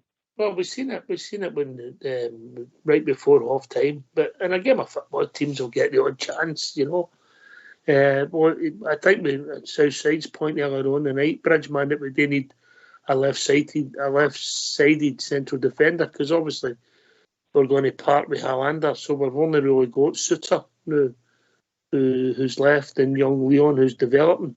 James Sands, I think there's potential that he might maybe go back to the States, so we've not even got a lot of cover there, so they're working on that. So we'll see where it takes us, but I think this guy Beale knows what he wants, and he knows what he's got to get, yeah? Yeah, I 100% agree, and yes, I've said this before, we do need a centre half, but if we want to go forward, and in probability, this manager wants to play 3-5-2. In my opinion, he wants to be able to play 3-5-2. He wants three good defenders, and I think we need another centre half, a big one. And that lets Goldson go to the right and Davies go to the left, and there you go. And that's you done. That's far as I'm concerned. You can put MD else in the midfield to be able to support them. That's the way I look at it. Get a centre half, a big giant, and that's you get. Somebody can head the ball in the middle, get the ball away. That's what you're looking for. Nah, I don't see that. We might, but potentially the one that been mentioned in the press is quite called south side, but I think it's more somebody that's left sided it. I think we need to get cover in there. You never know. Who are you talking about left sided? I wasn't really. Well, there was one linked earlier on. There was a name mentioned. The boy Dion Sanderson was one that was linked a while back. Whether that comes in the summer or no, or we actually go for him, I don't know. But we will need that left side. Is he related to Jimmy? Have you been at the game? We need cover because, like I said, if John Souttar comes into a Rangers back four or a back three, he has to play on the right hand side. I think we all know that we can't be playing a right fitted player on the left hand side of your defence. We've done it many a time. It doesn't really work. You can see the natural pass, and he can switch the play. Ben Davies can switch it from left to right. You know, you can see that naturally, whereas the right sided player's going to struggle. If he's playing on the left hand side, he's going to have to play it into the left back. So I just think we need to go for a left sided centre half at some point in the future. I wouldn't be surprised at that. Old Davey, I think we are short there. Well, I think so, but I mean, that's just my opinion. But sometimes we're getting caught out, and I mean, Bonner couldn't tackle a first ever. And Thingy goes to sleep or not, I'm not knocking him because I'm over the moon where we are. I've been a big improvement, and that's the main thing. I still just think we're a wee bit iffy at the back, guys. Some of the marking, we just seem to go to sleep sometimes. I don't think you get the perfect game of football Southside, do you? You know, the other teams are going to have chances at times. Aye, I mean, David, they had a chance. The body put into Nicky Clark. He ran off Connor Golson, and he got his side foot on it and it went out of the bar. And then obviously the boy ran through. Dre Wright, I think it is, or something, and he made an arse of it, let's be honest. No, he fell in it, didn't he? He could have punished us, but David, we've made a lot of errors sort of this season and all, where players have just made the error and we've been punished. But certain times we've not marked up properly and all. I don't think Connor Golson and, to be honest, Ben Davies are great in the air. You know, I don't think they're commanding enough. But it's the two at the moment, it's our best partnership. And, definitely. And like you say, we're going to give up chances in a game. You're not likely to go a full game and no give a chance or two away, or we'll maybe lose a long throw, a corner, a set piece. You know, teams will get a chance, but we seem to be getting punished a wee bit more than we had been in the past, you know, and that's just the way it's been gone now. But I mean, it's something we've got to look at, Davey, obviously, but I think if we can get the midfield right and the forwards gone and we're going to be more an attacking team, then I'm thinking we're looking to create more chances than we're going to give up, Davey, and if we're doing that, then hopefully we're going to score a lot more. Yeah, with regards to Cantwell, I felt from where he came in at that time to put a show that he put up was amazing. And the fact he's no place since November, a lot of come for that boy. I don't know, honestly, I was honest, so he would maybe get the last 20 minutes, but obviously it worked the other way around. But if he's at that level now, that's very encouraging. I must say, very encouraging. I agree, David. I never thought I'd say that, but I agree. Andy, you enjoyed Cantwell as well, didn't you? I thought it. I thought he did really well. Like I was impressed with him, right? And I hope. What did Doug think? The brains of the family. He well, this is as stupid as he told me about him. He says he was good in the Premier League. He said he had a cracking game against Man City when they beat him and all that. So I went, oh, is it that guy from Norwich? I didn't even realise. You know, I mean, he's not bad. But I think he'll get better. And he put better players alongside him as well, which we will add to the team, whether it be tomorrow or in summer, you know, because that's got to happen, as we know. But I think he did all right, yeah. He looked, I'll tell you, physical in Scotland, he didn't look to me like he would be worried about that side of the game, you know. That kind of, you know, I noticed about him. But I did actually say, anyway, I'm going to get a brownie point here. I did actually say through the week, I would start Cantwell for 60 minutes, let him get used to it, and then take him off. So that happened. And the guys will testify that in the WhatsApp. I don't so think I did so. call that. I don't think so. I did. You look back, Bridgeman. We're not having that, Andy. We're not having that. I'm telling you. Come on. He wanted them to start. No. You've got to give credit where he's due, Southside. He wanted to start so he could come on and say, I don't fancy her. Well, I couldn't do that, could I? You know what I mean? At least he remembers his name. By the way, can I ask Davey a question? Listen, I asked my missus, right? I said, get me some of them Wacko biscuits. She told me, said, you're at it. There's no such thing. Oh, there is. I know. But she don't believe me. They sent me a boxer on the foot the next day. It's the through the roof. In fact, Southside, if I'm being honest, I did read this morning the sale of Wacko biscuits has went up 200%.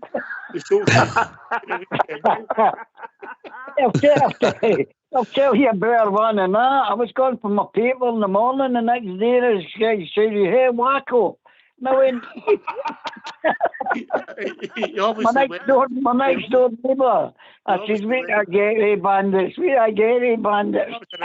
Biscuit a bandit. They're quite good enough. They called you Wacko. He must have went to school with you on Southside. I think they're in the wee red wrapper, Davey, aren't they? They've got white, they've got the shocking. They're lovely. They're cheap, that's the way they're cheap. What were we talking about, man? I lost the plot here. Can I just bring a wee question up here, boys? On you go. How do you think Hadji suited? Well, not suited. How do you think he gets through that game? Do you think he can through it all right? Because he took a couple of whippings, didn't he? 10 out of 10 for his attitude and his application. Yeah. About the part, and he tried to go on the ball. You could see he was running rusky. He played one decent pass. Aye, and a nice wee cameo. Southside then Bridge. It was refreshing to see Davey come back and come out in the park. His first two passes just went astray. But it was good to see him get a bit of minutes, and he's got quality. We know that. He took a couple of hefty challenges, which the first one he took was quite early in it when he came on, and then that boy got booked against him. It was late in, but he stood up to it. It probably gives him that wee, totally takes a wee thought out his head, you know, about the challenge onto him. We're just looking for him to get a bit of fitness, Davey, stay injury free and get on the park, and hopefully he'll add that bit extra quality that we're looking for in the final third. And I think Michael Beale believes that if he can get him up to fitness, I think there'll be a place for Innes Hadji in your starting 11, mate. Yeah. No, good point. Good point.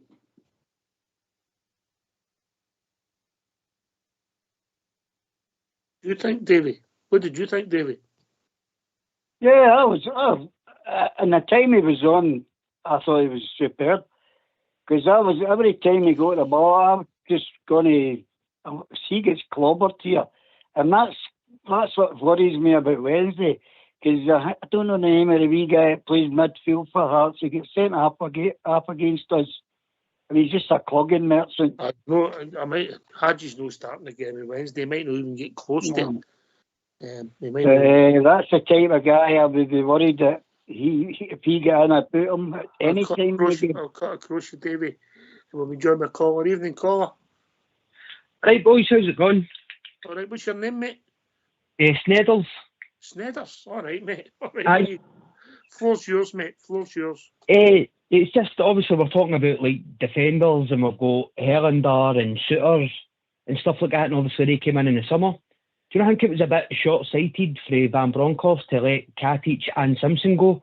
No saying that they were world beaters, but surely it would be better than playing Lundstrom and Sands at centre-back, letting both of them go, knowing that Suter and Helander aren't exactly going to give you a full season.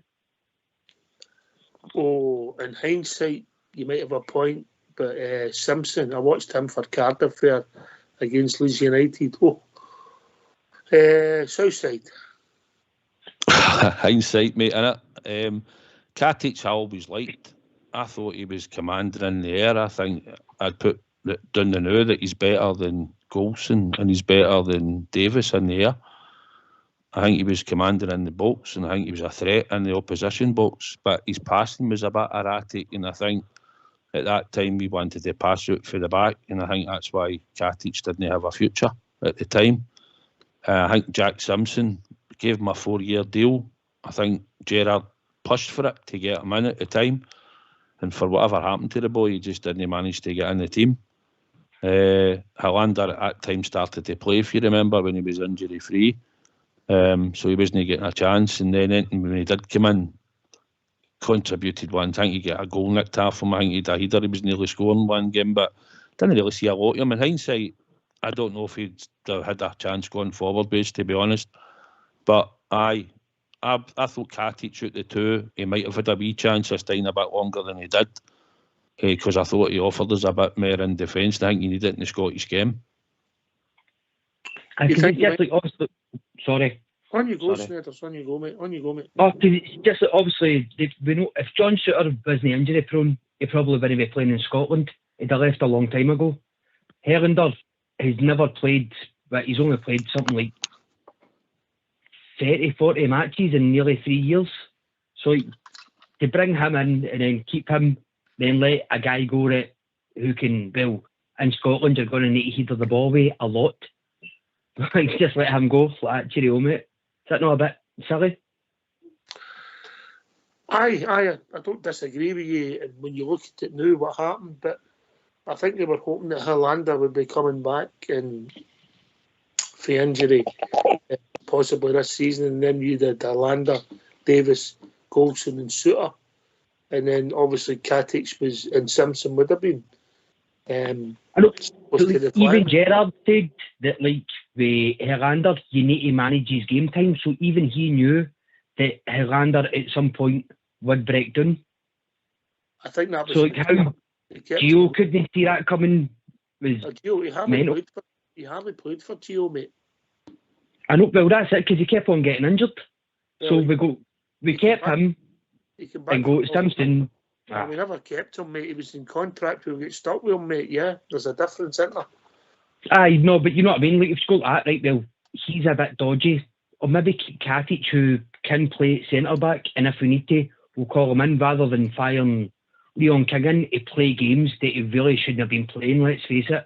The boy was playing Highland League 2 weeks before he's having to come up and play against teams that are going to be gone for you and just playing high balls into your box all the time.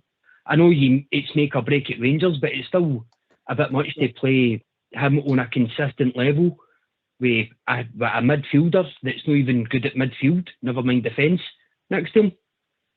Aye, I mean, young Leon King, I think sometimes it wasn't fair to the boy, you know, what we've done to him. But I think in hindsight, you might have a point, Sneders, but this time last year, Simpson and Katic, you'd have said, time to move on, and then we bring in Ben Davis, we bring in Suter, who was fit, remember? We brought him in fit. I know, but he's had a track, he's a Rangers player, so of course he's had a bad track record with injuries. Like, we only sign players that are like half hanging together with chewing gum and hope. Sometimes, but you couldn't say that about Tavernier and Goulson, the number of games they've played, and Barisic, Southside. Well, that's it. I totally get that. But Barisic said a couple of injuries, but I know, I totally get, like, you don't see that coming. But with they two, you definitely did see it coming. Like, you could see Suter getting injured and you could see Helander getting injured. Like, you could see it a mile away. But Helander's not been injured this year, mate. He's just not come back. It's a long-term injury. Suter's injury has not been the day with football neither. It's because we got involved, the club. Southside.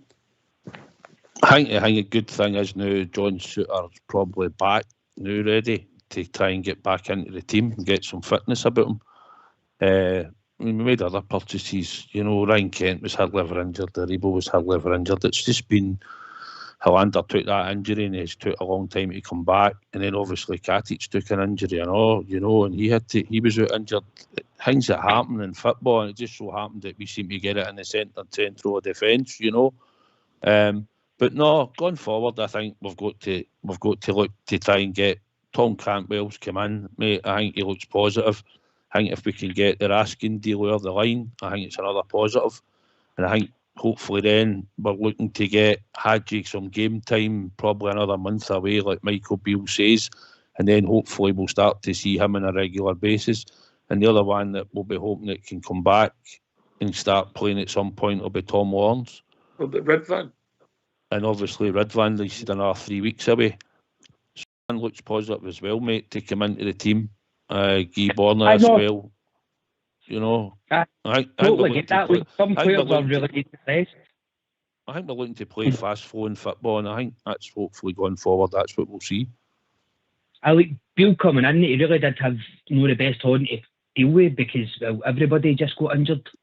I did always think it was a bit like short-sighted to go, I'll get rid of these 2 other guys and just hope that these 4 guys will be fit and then bring in another person who then also got injured.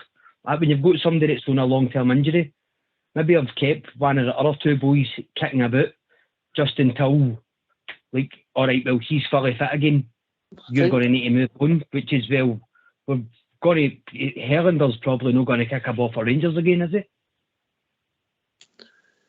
I think also maybe Gio fancied James Sands as a utility player, and ultimately he's done okay sometimes, and the boy's brave, quick, and gives you everything he's got, but he's just not quite up to it.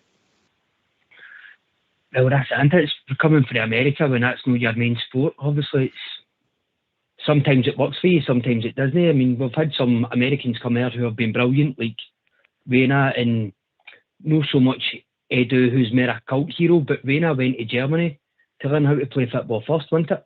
Bocanegro. He was a good player. Well, gentlemen, Sneders, thanks very much for the call, mate. Great to hear from you. Great call for the first time, mate. Nah, no bother. I've enjoyed it, but we came to the end of the show. Good to hear from you, mate. Good points you made, yeah? Yeah. And I think in hindsight, I wouldn't have kept Simpson, mate. I would have kept Katic. No, it wasn't saying that I would have definitely kept Simpson. I was just thinking, like, when we had to play Sands and Lundstrom at centre-back, you're like, see, even if we just kept one of the 2 of them, at least you have somebody who can play that position. That was all that was. Aye, good point, mate. Good point. Good to hear from you, mate. No bother. Thanks a lot. Thanks a lot, Smurf.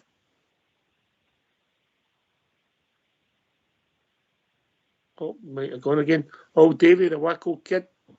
Smurf's away to get some wackos. He's awesome. Hey, always a pleasure, boys. Always a pleasure. And it's onwards and upwards. And God bless the Glasgow Rangers. Good night, all. Oh, that's sure. Andy? Great show again, guys. Pleasure to be on with you. Hopefully get a good result on Wednesday. Yeah. I'm waiting to finish off your dishes. Southside. Aye, mate. It's been a good laugh night and some good topics. I think the good thing is the Rangers win again on Saturday, and hopefully come Wednesday night when we get to Tynecastle, we'll see another 3 points in the bag for the famous Glasgow Rangers. It'll be a hard game. Looking forward to it. Just 1 point before you go, mate. Have a nice day tomorrow. Bridgeman. What can I say? Oh, wonderful night. And by the way, have a nice day tomorrow. What a smashing night tonight, Oxford. Well done, and obviously to your team. And thank you to Big Southside for looking after me tonight. Can I just say to all the Rangers fans all over the world, in particular Rangers fans on here, on Rangers Radio, next game, biggest game of the season. We've got to do it. Everybody keep it going for the Rangers, because the Rangers need us. Keep it going. Thanks, Bridge. I've had to bite my tongue tonight, but I might say something tomorrow. Thanks to Sneders for phoning us, Andy, Davey, and of course Smurf. Thanks to Southside and the one and only Bridgeman Fox and Old School Blue for doing the technicals. This has been Rangers Radio. We'll be back tomorrow night between 8 and 10 talking about all things Rangers.